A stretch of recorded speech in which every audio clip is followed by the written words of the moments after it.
Está no ar o programa Estação Saúde, um espaço dedicado a levar informações até a sua casa. Informação para a prevenção de doenças e qualidade de vida. Com essa preocupação, trazemos hoje um assunto muito interessante, que é o emagrecimento versus reeducação alimentar. A mesma não combina com o imediatismo das dietas da moda, o qual estas estimulam a ilusão ou a promessa de resultados rápidos, porém difíceis de serem mantidos em longo prazo, devido a vários fatores, entre eles a restrição de certos alimentos necessários ao organismo, ou mesmo a monotonia alimentar que dificulta o segmento da mesma. Para falar sobre o assunto, eu recebo hoje aqui no estúdio a nutricionista Daniela Nandi Bardim. Muito bem-vinda ao Estação Saúde, muito obrigada por dispor do seu tempo para compartilhar conosco seus conhecimentos. É um prazer. Então, para a gente conversar, né, já que a gente colocou esse tema de emagrecimento versus reeducação alimentar, gostaria que a gente conversasse um pouquinho. Qual é a diferença, né, entre a dieta, né, que é o dito, né, que todas as pessoas quando querem perder um pouquinho, principalmente nessa época do ano, né, o verão chegando, todo mundo quer ficar em dia. Qual é a diferença entre dieta e reeducação alimentar? Bom, a dieta, ela geralmente é bastante restritiva e, como tu colocasse mesmo agora no início, ela proíbe alguns alimentos que são muito necessários à saúde. Já a reeducação alimentar, como o próprio nome mesmo já diz, é uma reeducação, a gente reaprende a se alimentar. Portanto, a gente não tira nenhum alimento, só que a gente coloca as quantidades e o momento que ele pode ser ingerido. Isso tudo sob a supervisão de um profissional, isso é importante falar, né? Que hoje em dia, como tem muitas revistas, né, a mídia está muito cheia, né, de informações, vem dieta do carboidrato, dieta da proteína, né, são tantas ilusões e como a gente também já comentou, que no fim as pessoas acham que perder rápido é melhor do que perder com qualidade. Às vezes paga-se o preço para perder durante um ano uma quantidade, sendo que às vezes em um mês quer perder isso, né? Isso e mesmo. Cortar carboidrato emagrece, como a mídia oferece? Bom, primeiro a gente tem que colocar a diferença de perder peso e emagrecer. Quando eu vou na balança e independente daquilo que eu estou perdendo, seja massa magra, seja gordura, e dá uma diferença ali, eu perdi peso. Eu medi na balança e perdi peso. Quando eu emagreço, eu perco gordura. Então isso é diferente. Então, no caso, cortando carboidratos, você perde peso. Carboidrato é a nossa primeira fonte de energia. Com certeza, se a gente diminuir o percentual dele na alimentação, a gente vai perder peso rapidamente. Porém, esse peso ele tende a ser uma perda de massa magra e água, e não exatamente de gordura, porque isso agride o organismo e ele não reage da melhor forma. Certo. E a atividade física, ela nesse momento para o emagrecimento, ela tem uma boa associação, né? Acho que fazendo o jus dela junto auxilia, né? Com certeza. Aí o ideal sempre é procurar o educador físico, procurar a melhor modalidade para cada estilo de vida, enfim, mas está associando que com certeza aumenta o metabolismo, aumenta a quebra de gordura, aumenta o gasto. É bem importante. Existe uma porcentagem, né, que o pessoal fala para emagrecer é 60 alimentação e 40 atividade física, é isso? Ou é 50, é meio? Não, ultimamente nos artigos que eu tenho visto é 80-20. Ah, nossa. 80 alimentação e 20 atividade física. Nossa, dica importante. Ingerir mais fibras, faz bem? Então a fibra ela tem até um efeito protetor, assim, para a gente não estar entrando em contato com tantos desses corantes, conservantes e tudo mais, que prejudicam demais a nossa saúde e até favorecem o aparecimento de tumores, de câncer, de toda a natureza. Então ele tem esse efeito protetor.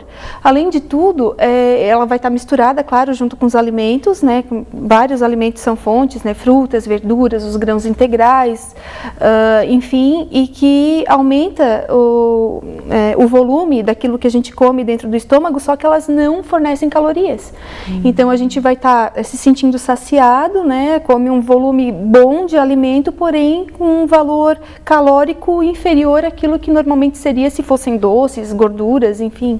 Eu li uma matéria sobre fibra que eu acho importante a gente ressaltar para as pessoas que estão em casa nos assistindo, que é muito importante quando a gente vai comprar algum alimento integral, que a gente veja no rótulo a quantidade de fibra, porque alguns se dizem integral, mas é 0,1, 0,2, sendo que tem alimento que são 2, alguma coisa, isso é real também? Isso, exatamente. Quando a gente vai olhar a tabela nutricional, que todos os alimentos que são vendidos embalados ao consumidor, eles devem ter, A gente tem que olhar na segunda coluna, onde fala ali o percentual VD, percentual do valor diário. Ele deve ser superior a 5%.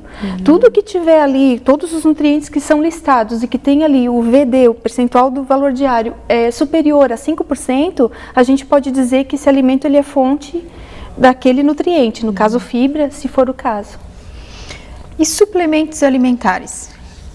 Vamos conversar um pouquinho a respeito, né? Como a gente já falou de atividade física, é falado também muito sobre suplemento hoje. E a gente sabe que os profissionais nutricionistas são os melhores para falar sobre isso, né? Isso. Isso é um assunto, assim, até interessante de a gente estar colocando, porque muitas academias prescrevem e favorecem a venda desses suplementos. E eles tanto podem ser, assim, os mocinhos da história e ajudar, dependendo de como eles são utilizados, como eles também podem ser vilões.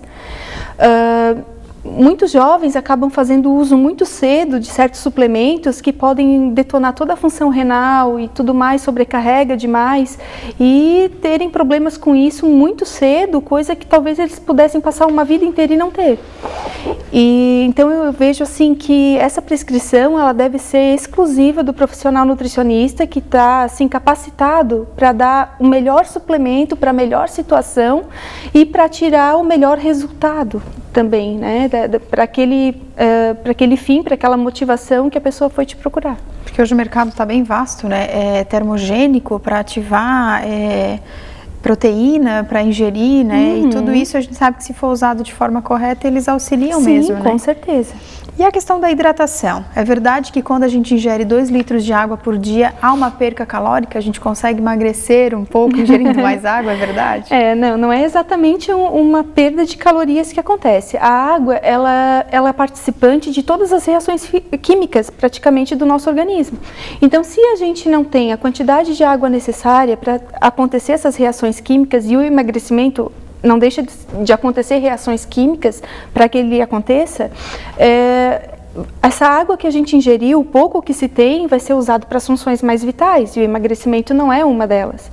Então, se a gente se hidrata perfeitamente, além de muitas vezes a gente pensar que está com vontade de comer e na verdade é só sede, se tomar água passa, ela ainda vai estar na quantidade suficiente para favorecer todas as reações, inclusive o emagrecimento. Então, isso é muito importante.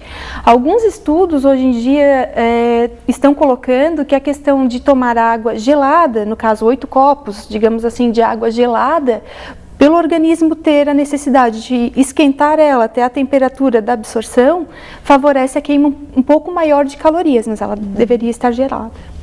Joia, nós vamos agora para um breve intervalo, mas nós voltamos já trazendo mais informações para você sobre o nosso tema de hoje, que é emagrecimento versus reeducação alimentar. Fique ligado com a gente.